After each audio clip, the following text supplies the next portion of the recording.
All right, welcome back, guys.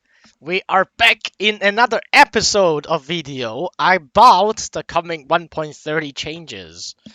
Now, this video will not be so positive and optimistic regarding the changes now, because this is where we focus on the potential issues.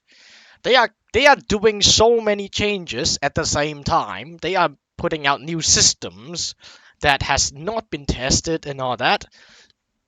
Now, obviously, there are things that we can already tell from the numbers that doesn't make sense. But there are more things, and I wish to sum them up for pretty much everything that we have found that is going to be problematic if they don't clutch the numbers a bit. So let's get to it. Now, the first one is the administrative cap that they're introducing. Obviously, you know what it is, and I don't have to explain what the cap is, like how it works. Again, I believe I already did it in another video. But so this one is rather of a recurring point. As I was saying in my video already, as a base, every country has 100, 300, and 500 as duchy, kingdom, and empire. And as I said in my argument in the past, as an example, if you play, if you start as a duchy, then you only have 100 development worth of state, but you need 300 development to get to being a kingdom. Okay. So, and along, if the current system is stays, you need also 50 prestige. So let's assume that prestige is not already hard to get as a small nation. As a big nation, it's actually easier to get because you can force people to cancel rivals. But as a small nation, it's extremely hard to get 50 prestige and keep it that way. And then you have the 300 requirement to become a kingdom. So if you only have 100 admin capacity, so you have 100 development as state, and that's it. If you have other territories, aka the other 200 development, then those have to be put into trade company or territories to reduce its weight. And in fact, according to my calculations, if you put 200 development as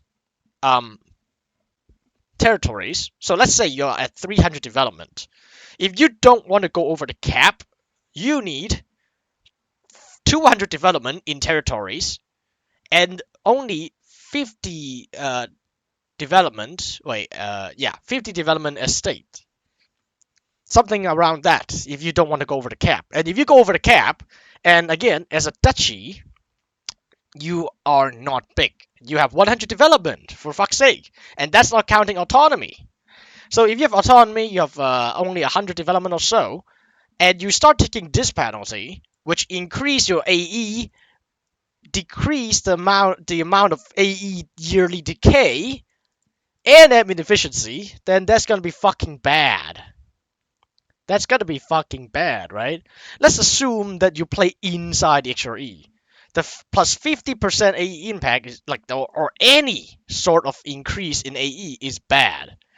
Any sort of negative penalty to improve relations is also very bad because it directly affects the decay.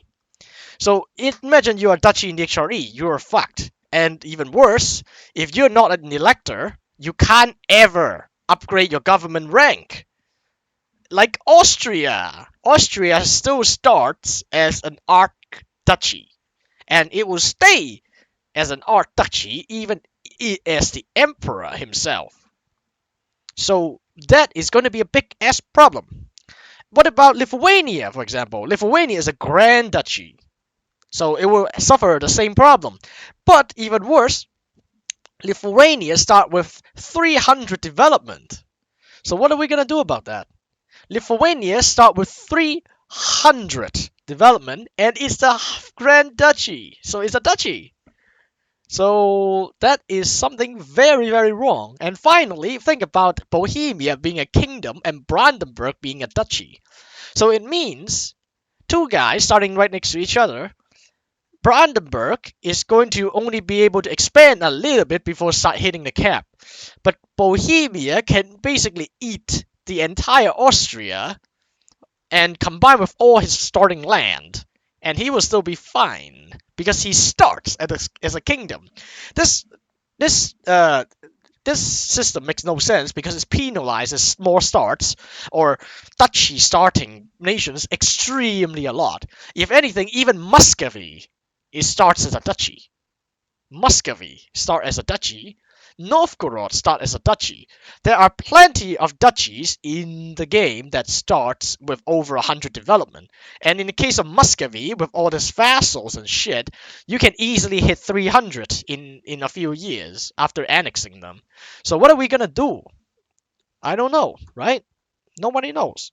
But this number makes no sense. And as I said before, Empire having 500, what are you talking about? You need 1,000 development to become an empire. So why do you only get 500? If I have to make a guess, they are forcing you to build courthouse for everything, even if it is just state land. Which is, again, in my opinion, a very bad move. Because why? Why do we have to money sink on even our own starting land to make it so that we don't take a random ass penalty that like this? Now, let's go up to the courthouse issue. The second point is the courthouse issue. So courthouse is 40% decrease in the government cost. This has been confirmed to be additive. So what that means is that if you have territory, it has a base 25% weight. It will be removed completely because 25 minus 40%. It will be removed completely. Territories will be completely free to your admin weight.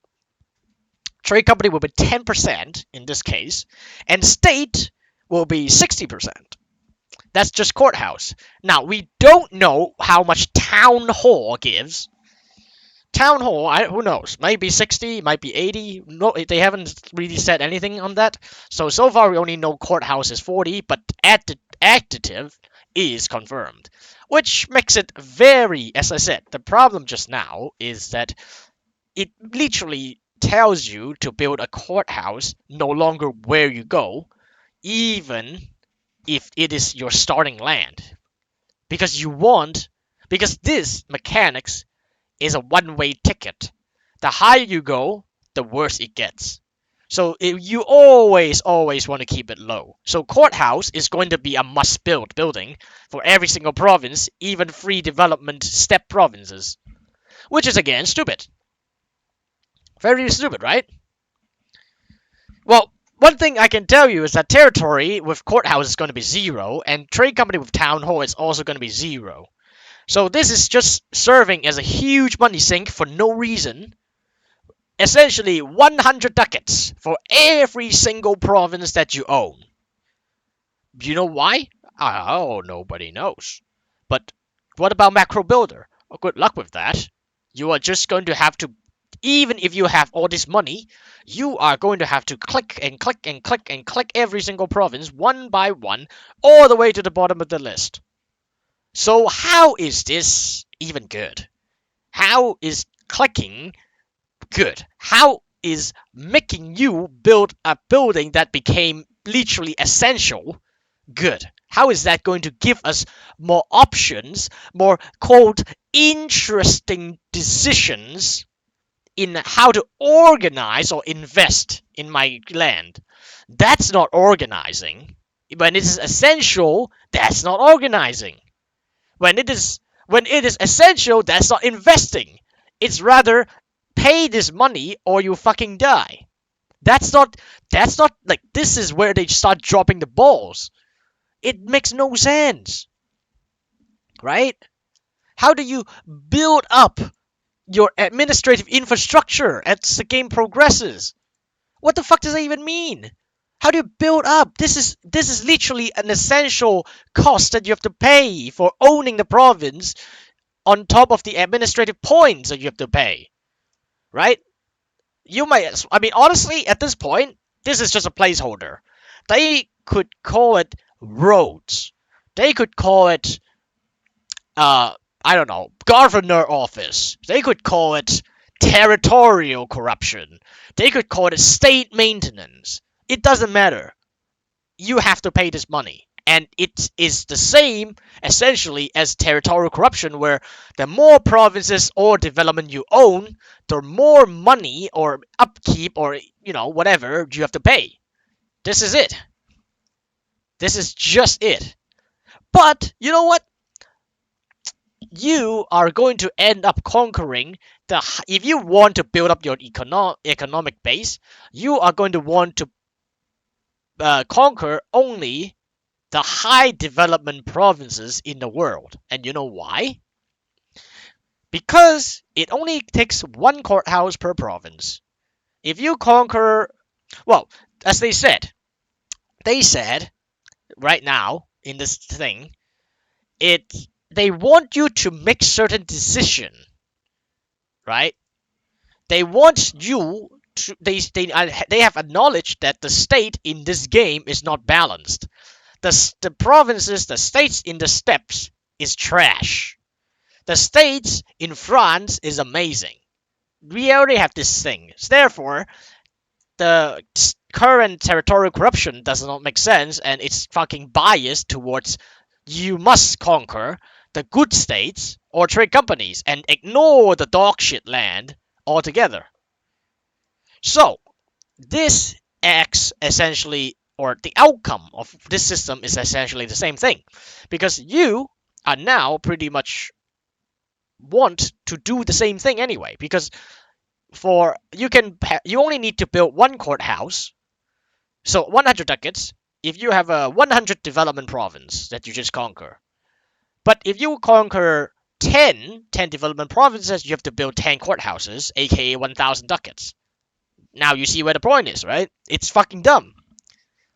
It means that you should avoid all the nasty dog shit land altogether. And number 3, let's go over number 3, is the penalty. This thing, the penalty is uncapped. What penalty? This one. So 100 step costs 50% more AE, 50% slower aggressive expansion decay, and minus 5% admin efficiency at 100% over the limit. And we have received word, and this is confirmed as well, this is uncapped. What does that mean? Well, if you are 1000% over the limit, you are going to be getting 1000% stability cost modifier. You'll be like, wait, are you fucking serious? Yeah, you need 1000 admin points to get 1 stability. You'll be getting 500% more AE from your conquests. Your improved relations will drop by minus 500%, and you will lose 50% of your administrative efficiency. That's what happens when it's 1000 over the cap. So, wait a minute. Let's get back to the duchy issues. You have 100 development cap as a duchy, right? So, let's say you are Austria. Hey, guys, what do you say if you play Austria? You do what the game wants you to do. You PU Hungary, you PU Bohemia, and you were lucky enough to PU Spain. Right? So you have Bohemia, Hungary, Austrian starting land, Castile, and Aragon under you. And then you integrate, or actually, you don't even have to integrate. Because you're Austria, you have such high dip rep. When your ruler died, suddenly, they got integrated for free. You inherited them. So you want to make them all into states, because why not? You just inherited them, right? When you inherit a country, you would get all his land in full cores, just like vassal integration, but they would have zero autonomy on all of those land. So you just did that, and now you have 1,000 development, but you're still a fucking duchy. Oh shit, bro. What does that even mean? When you have 1,000 development and you are a duchy like Austria, you really are at 1,000% over the cap. So, guys, do you realize how fucking stupid that will become? 50% reduced admin efficiency, 500% more AE, 1,000 admin points for stability cost. Oh wait, you need town halls, right? But how are you going to be able to pay that much money as Austria when you inherit Bohemia and Hungary? Seriously, you tell me, right? Bohemia has like 20 provinces. Hungary has like 30 provinces. So that's 50 provinces you just inherited from Bohemia and Hungary.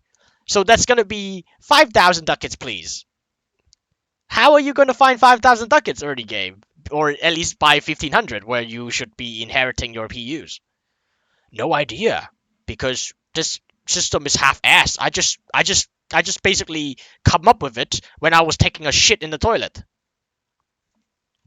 So this is fucking dumb, guys. They add worst thing of all, admin efficiency can become negative. As you can see here, admin efficiency can become negative. It actually reduced below 0. So again, it's uncapped in its effects, which is stupid. Because 100% is already nasty enough. Imagine if certain circumstances get you above that. And in general, this whole 3 points is just a limit to your expansion, just like territorial corruption. It limits how fast you can expand, aka it limits how skillful you are. If you are skillful in this game, you're doing great, you get penalty. You get penalized for being a good player. And then there are also certain achievements which are dumb. Big Blue Blob, for example. How are you going to get around this penalty if you're doing Big Blue Blob? Right? How? You tell me. Big Blue Blob. You put the Paradox put this achievement in the game, and now they introduce this dumb crap system that literally works against the achievement, or making it essentially impossible. Now, there's also a bunch of other things on top of this. For example, trade company Islamic propagation is going to be OP if they don't change the current system, because, you know, the whole world is now a trade company. You'll be getting one faith for free. But I think they said they will be changing it. But they haven't said how they will be changing it. But I don't think it will be very drastic, because they sold this feature in the past. Now, also the rebels. Again, as I was saying, the rebels is still going to spawn, and since they are not tweaking the amount rebel that spawn, you would still have something like 12,000 stack, 12,000 an army, a stack that is 12,000 big, from a dead nation that used to have 6,000 force limit, right? 12k rebel pop up when the guy couldn't even afford 6,000. So yeah, rebel is still gonna pop. Rebel is still gonna be unchanged. It's still gonna be annoying as fuck. But the problem is the territories are now dog shit, because as you just heard, you need to build a courthouse, right? So that's already 100 ducats worth of upfront cost you have to pay for owning a territory, and then you have to pay more to deal with the rebels, right? And then you still have the new autonomy, 90%. So you are going to make even less than what it is right now when you conquer a lot of territories. Right now the cap is at 75%. And it's already very penalizing, because the territories is really not good for anything when it's 75% already. But having 90% essentially means it's not going to give you shit. So, then there's also the economy that I want to talk about. Since they're changing the autonomy, trade company is going to be 80%, territory is going to be 90%, and they said already, this is confirmed, that the autonomy is going to be multiplicative. So no matter how many buildings you build, no matter how many trade company investment you build, no matter how much you develop the province, no matter what you do, in fact, you are still going to lose 90% of the money and manpower and everything because of autonomy. The autonomy for trade company is especially important because so far trade company autonomy is additive, pretty much. I mean, not the autonomy, but the trade company penalty for putting it in the trade company is additive. So you could still theoretically, you could already just build the base buildings like workshops, uh, uh, barracks to offset the trade company penalties so that you can get some money, some production money, some manpower out of trade company provinces. But since the current trade company has an autonomy floor of 0%, so you can completely ignore that. You can just safely ignore that. So a trade company, all you have to worry about to offset the penalties for being a trade company is just build the base buildings. That's it. But with the new system, you still have to do the same thing because trade companies still give you that penalty, right? Trade companies still give you that penalty. You still have to build a base building to get rid of the additive offset. But because of the additional 80% autonomy multiplied, you are only going to get 20% out of trade company now.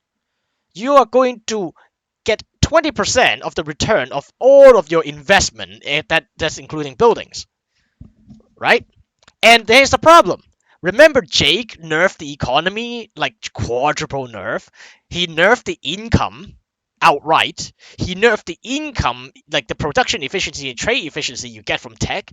He nerfed the cost of he bumped up the cost of army maintenance drastically. He bumped up mercenary maintenance drastically. He bumped up everything. He nerfed the economy, and the game was so poor that the AI kept going bankrupt. But in fact, the um the Paradox developers has no plans to revert the economy back to its previous stage where it made sense. So now we are stuck with a system in the upcoming patch where the global economy is still gonna be dog shit, thanks to Jake. And then we also loses our only way to make money, which is trade company. So yeah, fucking dumb, right? Supposedly, you're supposed to fix the economy so that states are actually attractive, right? So that you can actually make money without having to rely on OP trade company investment. But no, now we loses our only way to make money. We have no way to make money, actually. And finally, with that in, expansion is no longer expansion is so limited right now, and expansion is so not profitable. We arrive at our last point with the horde. So no money, no trade company, just 90% autonomy everywhere, or 100 if you need to dodge the rebels, and no money, no manpower, no trade company, nothing, no courthouses. Good luck with that. So either you expand and you get nothing out of expanding, and you die to the admin cap, or you sit there and watch your whole unity drops down and also die because you have no money. Stuff like that. So there are so many issues with 1.30, and we could probably find more in the future. But to conclude this video, there are many issues with this new system. It's so half-assed. Don't get your hopes up. That's all I'm going to say. Unless you are playing someone stupidly OP like Ottomans, you're going to be fucked. You know why? Because Ottomans start with an empire. The Ottomans start as an empire. So he outright has 500 development of state available to him. And when you are sitting at one of the richest trade node in the world, well, guess what? You can build courthouse everywhere you want, as you want. You see what I'm saying, guys? Just go and conquer India. Go drag all the money from Persia into Constantinople. There you go. You're rich. Now you build courthouse everywhere. Now Well, you know what? You're rich. You have manpower because you're the Ottomans, right? As the Ottomans, you always have manpower. You have Ghazi in your ideas. You have a shitload of manpower in Anatolia. You know, have decision that gives you more manpower. You have Janissaries that spawn out of nowhere. You know, no, you have money. You have manpower. You have the points because of the Ottoman government. What else do you need? But for any other nations, well, you're gonna be in a bad day. But yeah, so far I'm gonna stop here, and I hope you guys enjoyed this video, and I'll see you guys next time. And yeah, feel free to write some comments and see if there are more things that I missed. I'm pretty sure I have missed some more potential issues that we haven't found. So yeah, please feel free to do so, and I'll see you guys next time.